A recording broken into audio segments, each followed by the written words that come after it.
Bonjour à tous, me voici pour une nouvelle vidéo sur nos chers pervers narcissiques, mais celle-là j'ai quand même hésité à la faire.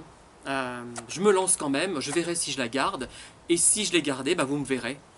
Oula, c'est profond, c'est d'une profondeur, mon Dieu.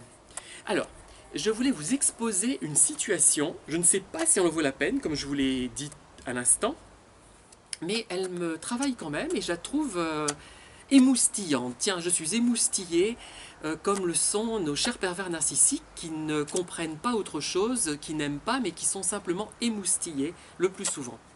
Alors, je vais déterminer, non, je vais présenter trois personnages. Enfin, très rapidement. Hein. Le premier personnage, c'est un pervers narcissique et je vais l'appeler Yves Remords. Yves Remords. Voilà. Yves, son prénom, et Remords, son nom. Le jeu de mots ne vient pas de moi, hélas. J'aurais bien aimé le trouver, mais ce n'est pas de moi. Enfin, il n'y a pas de jeu de mots, on va dire. Le deuxième personnage, c'est la victime. On va l'appeler Alfonso Rosalba. Je me suis inspiré d'Elena Rosalba, qui est une héroïne d'un roman d'Anne Radcliffe intitulé L'Italien ou le confessionnal des pénitents noirs. C'est un roman gothique, pré-romantique. J'adore ce genre de roman, enfin j'adorais, j'en ai lu un certain nombre. La femme, qui n'est a priori ni pervers ni victime, a priori, hein, je ne sais pas, on ne sait pas. Je vais l'appeler Gabrielle Gérard. Gabrielle Gérard, sauf erreur de ma part, c'est le nom que porte Cid Charis dans Tous en scène de Vincente Minelli. Voilà. Alors, Alfonso Rosalba, pendant toute une matinée, entend parler de ce fameux Yves Remords. Yves, Yves, Yves, on entend ce nom sans arrêt, et c'est Gabrielle Gérard qui en parle sans arrêt, sans arrêt. La victime, donc Alfonso Rosalba, ne comprend pas à quel sujet précisément elle en parle, mais elle en parle. Et il est dans un bureau en train de travailler, et pourtant, la porte est entrouverte, mais pas complètement ouverte, et pourtant il entend sans arrêt prononcer ce nom. Bon. Dans l'après-midi, il sort de son bureau, il croise la femme, donc, qui s'appelle Gabrielle Gérard, celle qui parlait sans arrêt de ce fameux Yves Remords. Et cette femme se trompe en voyant Alfonso et lui dit « Bonjour, cher Yves ». Alors, voilà. Alors, Alfonso Rosalba, il faut préciser, a été la victime du fameux Yves Remords. Du fameux Yves Remords, plutôt. Je crois que la liaison n'est pas très heureuse. N'est pas très heureuse. Donc, voilà. Alors, cette situation paraît tout à fait anodine. Hein. Mais quand on sait qu'Yves Remords est un pervers narcissique, Alfonso Rosalba a été une de ses victimes, Gabrielle Gérard est une autre personne, on ne sait pas trop quelle est sa place, si elle est victime, si elle est complice d'Yves Remords ou rien de tout cela, ou voilà. On peut se poser des questions. Alors, première hypothèse.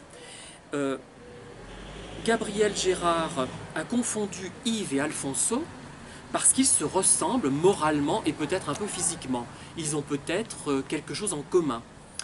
Alors là, j'ai envie de faire une remarque. Ça fait penser aux pervers narcissiques qui ont quelque chose en commun avec leurs victimes parfois, et ce n'est pas forcément du mimétisme. C'est-à-dire que j'ai envie de dire que chaque victime peut avoir son pervers privilégié. Quelqu'un qui lui ressemble, une sorte de jumeau inversé. Je ne sais pas ce que ça vaut, hein. Je lance cette hypothèse, je l'ai déjà lancée. Je ne sais pas quel intérêt ça peut avoir, mais j'ai l'intuition qu'il y a quelque chose à creuser. Ça fait penser d'ailleurs aux jumeaux maléfiques. Je pense notamment au roman de Maurice Leblanc, L'île aux 30 cercueils, où il y a deux garçons qui sont jumeaux et qui, l'un est bon, l'autre est méchant. D'ailleurs, il y a eu une adaptation télévisuelle avec Claude Jade notamment. Hein. Voilà. Donc, première hypothèse. Voilà. Ou alors, autre possibilité, ils se ressemblent parce qu'ils ont des points communs indépendamment de leurs caractéristiques de pervers et de victimes. Voilà. Autre possibilité, Gabrielle Gérard pense sans cesse à Yves Remords parce que Yves Remords est un pervers et elle est déjà sous emprise, ça voudrait dire ça, elle est déjà sous emprise. et elle pense sans cesse à lui, puisqu'on pense sans arrêt à nos chers pervers quand nous avons le malheur d'en rencontrer un. Et on pense souvent à lui quand on l'a identifié avec une certaine colère, une vive colère, et c'est ce que j'ai expliqué dans une vidéo, ce qui pour moi me permet, entre autres, hein, c'est un des éléments qui me permet de les reconnaître. Voilà. On peut penser donc que cette dame, Gabrielle Gérard, est sous emprise de notre cher pervers ivre-mort. Troisième hypothèse, on peut penser que Ivre-Mort s'est confié à Gabrielle Gérard, qu'ils ont beaucoup parlé d'Alfonso Rosalba, en le présentant peut-être, Ivre-Mort l'a peut-être présenté soit comme un pauvre type qui était amoureux de lui, ou un pauvre malheureux qui a mendié son amitié ou son amour, je ne sais quoi, ou alors il l'a présenté comme un pervers narcissique. Voilà, retournement de situation. Et on a l'impression que cette personne, cette Gabrielle Gérard, sert en quelque sorte de lien entre les deux. C'est-à-dire qu'une relation un peu triangulaire entre les deux. Elle peut servir de lien, puisque peut-être qu'Ivre-Mort s'est rendu compte qu'Alfonso Rosalba avait certains atomes crochus avec Gabrielle Gérard, hein, sans que ça soit non plus une grande amitié. Il y a une sympathie assez vive, je pense, entre les deux. Voilà, je voulais juste parler de cela. Je ne sais pas si ça a de l'intérêt, mais je crois que oui, parce que ce type de situation ne m'aurait pas marqué s'il n'y avait pas quelque chose derrière.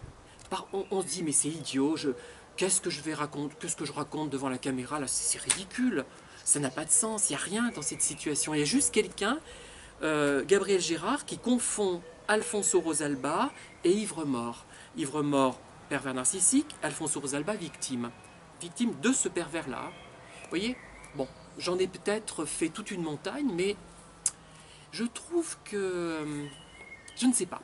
Il y a certainement quelque chose, puisque je trouve que rien n'est anodin. Quand on se pose une question, ce n'est pas forcément parce qu'on coupe les cheveux en quatre, mais il y a peut-être quelque chose à creuser. Voilà ce que je voulais vous dire. Je vous dis à très bientôt. Je vous remercie de m'avoir écouté et bonne fin de journée.